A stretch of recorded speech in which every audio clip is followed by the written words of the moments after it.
God damn it, dude. They had such potential with these hero characters, but it all came up much too short after watching episode 3 of Tsukimichi season 2. Now, it's not that I think that the past 2 episodes were especially bad or egregiously unsatisfying. It's just that they were trying to set up a prequel arc for these heroes, which supposedly they were supposed to do last season, but they didn't. And now that they have a double core, they are trying to fit that in. Okay, sure, yeah, I appreciate getting some backstory and prologue content for the heroes, but it still feels so incredibly rushed. As 2 episodes covering this much, especially in terms of character growth and attachments, is just not feasible. It's not possible. Same as in the last episode, where I complained about our Mary Sue here character getting over this hesitation instantly and skipping that entire potential character arc. They are doing a lot of the same in this one. And I think it all comes back to them just not having enough time to show these things grow gradually to the audience, and instead just having it happen all in-world, but not showing us any of it, which means we get no attachment to what is supposed to be happening, which is very unsatisfying, sadly. Anyhow, though, enough babbling, let's get into analyzing episode 3 of season 2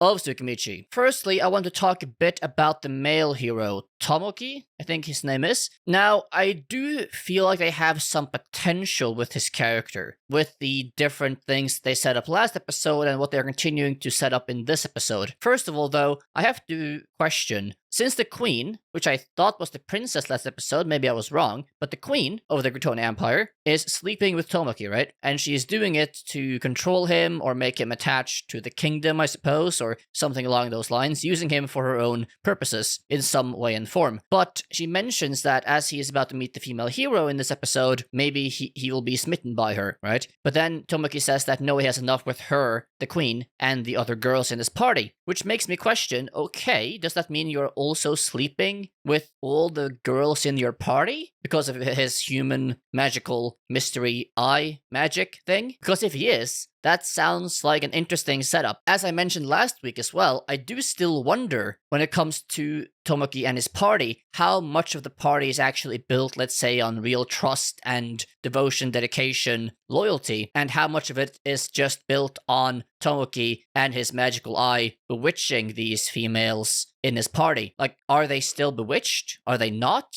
It's not really clear how that is working right now. It's interesting, though, if they keep pulling on that thread moving forward in the season when we do see more of the heroes sometime later in this 2-core setup. We do also find out that, okay, clearly Tomoki has a lot of complexes about his formal model life past and all the issues he had in his past life that he is, I suppose, trying to get rid of, let go of, forget about, and does not like it when it is brought up by the female hero in this case. And later we do also find out that he's a bit of a coward when his power is stripped from him using this anti-goddess blessing ring by the demon commander. He flees because he has been used to attacking at night, which is when he is immortal, as the goddess gave him that ability last episode. But once he is faced with actual danger, an actual risk to himself, and potentially seeing the risk of his own mortality being close at hand, he runs. Which of course is in tune with his character, as he was also a bit of a coward or lacking courage in his past life when he was bullied, and instead of confronting the bullies, just ran away. And in the same way now, in this new fantasy world, when faced with a difficult situation, he runs away, not facing up to what he should, not being a hero, or not being the hero he should be, especially given the position he was given in this world. I can also see how that can be interesting moving down the line, having that friction between the male and female hero, and how they are clearly very different. The female hero being willing to stand up and be brave, be courageous, while Tomoki, the male hero, not doing so. And also how that interaction of seeing her be courageous, be brave, can build up bravery in him as well, if we ever explore that sort of thing down the line. Though we do see that the queen is more than happy that he ran away, because I guess she just wants to use him for her own benefit, so she isn't too worried about any potential character flaws in her hero. Anyhow, though, I think that is the most interesting part of Tomoki and his potential storyline moving forward, in that again, he gets to try to battle with his cowardice and how he might try to just face that at some point during this season. Now, on the female hero front, I had much more issues this episode. Not because they set the hero up especially badly, they did our Mary Sue all right. But again, the main issue in this episode, same as the last episode, is that they are trying to make things resolve in a way, or completing character arcs without having any setup or any building of that arc before having the climax to the arc. Just having the climax all at once when we, the audience, have no attachment to the characters. The prime sinner of this in this episode is the whole Naval shtick. Like, even if there has been weeks and months gone by in this world, in world time, right? For us, for the viewers, for the audience, we only just saw the bare bones amount of these two heroes last episode. We have no attachment to the heroes, much less the party they are with, which we know barely nothing about. Their backstories, their motivations, their struggles. We practically know nothing about them. Yet in this episode, they are first of all trying to set up how close Hibiki and Naval is, that they have some sort of sisterly bond and trust. And later on as well, Naval saying that, she found a family and friends, of course referring to her party. And then further just trying to build on this in the little ways they can throughout the episode of how much this party means to each other, how heartbroken Hibiki is when Naval basically sacrifices herself to save them, and also just seeing, for example, Woody, the mage, and Naval having a moment where she asks him to basically cast some sort of spell on her to sacrifice herself, and how unwilling he is to do that, and the supposed attachment these two characters, as well as all the other characters in the party, are supposed to have to each other. Again, clearly they are trying to explain and show to us that, hey, these characters, we know you haven't seen them grow together, we know you haven't seen them bond, we know you as the audience haven't seen them do much of anything together, or don't know much of anything about them, but trust us, they are close. Trust us, they are,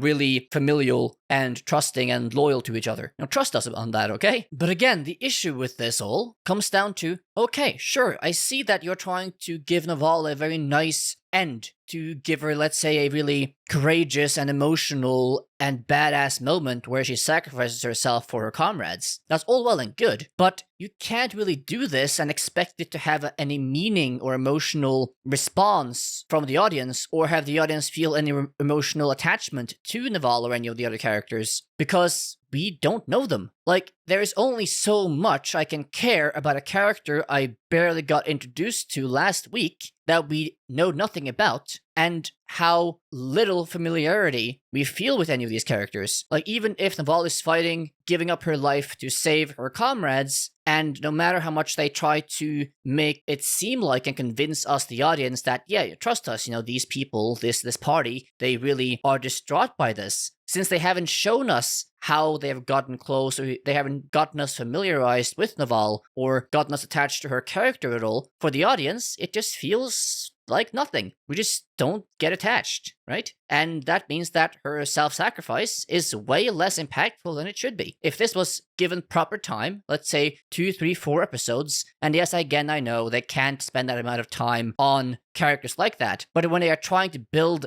a character arc like that, you need at least half a season to get the audience invested. But when you don't get that, well, then I feel nothing. I just can't really get to caring about her, And that sucks, because the setup is not bad. Like, the climax they were showing, if it had been done with proper setup and given time, it could have been really meaningful and could have been great. It could have felt like an emotionally impactful and strong episode. But since they didn't, it doesn't. If they wanted to have Naval have this ending to her character, they should have introduced her to us last season, That's the amount of time you need to really grow an attachment like this. Or you have to have expert storytelling to get someone attached to a character that quickly, which this show does not. One other point, though, that I am very interested to see, and a unique potential this show has that very few isekai or fantasy shows have, is that they are approaching the story from two sides, right? You have Makoto, which is not necessarily the antagonist, but he isn't playing for the hero's side, right? He isn't playing on the side of the goddess. he is playing more of the, hey, demons are people they don't deserve to be slaughtered or stigmatized or just sent to some penal colony like the goddess wants, basically. And having seen things and keep seeing things from his side of things, and then also having the other perspective of these two heroes and the human realm and how they view the other side, having these clashing points of view and clashing worldviews can be really interesting to see moving further down the season of how these three characters, especially Makoto and the two heroes, clash and how they might come to understand each other, or how the heroes might come to understand, like, okay, this goddess isn't really as much of a saint as she says she is, and maybe get them to think more philosophically about, okay, what are we doing? Like, is this right? Is this just? Is this moral? Having that sort of thing going on could be really good if they delve into it, which I hope they do. That is one realization that I did like from this episode, at the very least. One thing I really was sad to see, though, or not see in this case, was that they didn't show the heroes at this fight where Makoto was beamed in. Well, I mean, they showed him beamed in, but they didn't show him nuking Sophia and Mitsurugi to all hell. I really, really badly wanted, as I said last week, to see how the heroes saw or watched or reacted to Makoto basically nuking the entire battlefield. I mean, they should have seen, well, at least Hibiki, again, correct me if the name is wrong, she should have seen, maybe not Tomoki because he ran, but at least she should have seen the nuke because she was in the area. But we didn't get to see any of that, just him beaming in, and then also get to find out that this one demon commander says that Sophia was killed, but she wasn't, right? She was alive at the end of season 1, so I guess that's just a miscommunication, right? Or she assumed she was killed. If not, what's going on here? Question mark? Anyhow, though, that would have been really nice to see, but no, we did not get that. Sag. One moment I really did like, though, I really loved that they included, at the end of the episode, this moment of Shen and Mio, especially Mio, basically using all her power to try to heal Makoto after the battle at the end of season 1. Even though Shen warns her, hey, if you keep going that hard, you're gonna lose a limb. But she being like, no, I don't care. I just need to heal him. I need to just get him well. And just showing how much care and love and loyalty and attachment that Mio and Shen have for Makoto, especially Mio in this case. That was really nice to see, and a really nice moment at the end of the episode. Now we are finally done with the prequel arc, let's say, of the two heroes, and we are going on to the Academy arc with Makoto next episode moving forward, and that is going to be good, I hope. I mean, I do think the strongest of this anime is definitely Makoto and his whole merry band of friends, so I do trust that will be very fun. And that's not to say I'm not interested to see more of the heroes' journey and how they move forward in this world and how they especially clash with Makoto eventually. But I just wish they could have done this arc with the heroes so much better. But again, I understand that they are limited by runtime, they are limited by other things they want to show, even though it is a 2-core. I just wish that in this case they would have had like a fucking side show, like a 12-episode season, just for the prequel for the heroes. Even though that would never happen, I would still love that, because then you would have, let's say, 12, 13 episodes of showing these two heroes and their parties growing together, going to this new world, and building that attachment, and then roping that into Season 2 of Tsukimichi. Now that could have been really awesome. Anyhow, though, that'll be it for my thoughts on episode 3 of season 2 of Tsukimichi. What did you think of this episode? Like it, hate it? Leave all those comments down below. Also, if you liked the video, got any value out of it, please do like, subscribe, and hit the notification bell to support my channel and this video. I want to hit 1,000 subs before the end of the month, so if you want to help with that, thank you, thank you, thank you. If you have any other thoughts or comments, leave all that down below, and I will see you next time. So have a good day, watch more anime, and bye-bye.